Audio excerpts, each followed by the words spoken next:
But what we found out in the research, it took years and a lot of trials, was that you get a visceral response to a site. It's not that you necessarily get an image. So in fact, we told them, if you get an image, just put it down the right-hand side of the paper because it's probably wrong.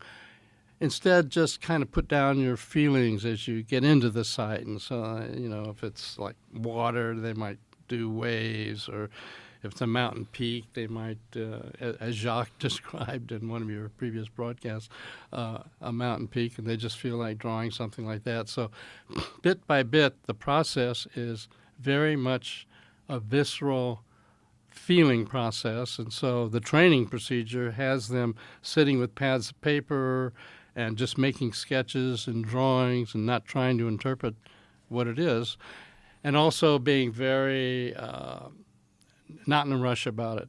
It's sort of like you've got a door and you drill a hole through and then drill another hole through and another hole through, and then finally the door crumbles, and then you've got a pretty good feeling for what the site is.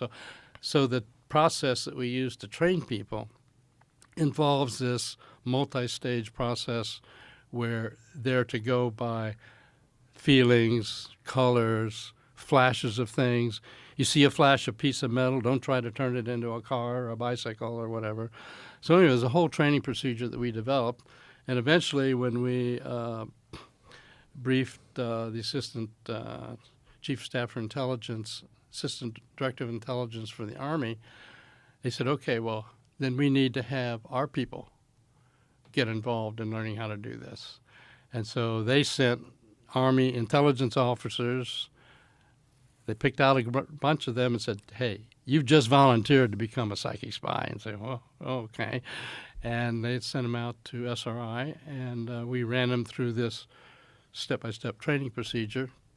And they learned to do really, really well. I mean, Joe McMoneagle, who anyone who follows the literature is known to be really an excellent remote viewer. And so, give you an example. One time he said, I mean, we trained them, and so they learned to do really well. We set up a whole program.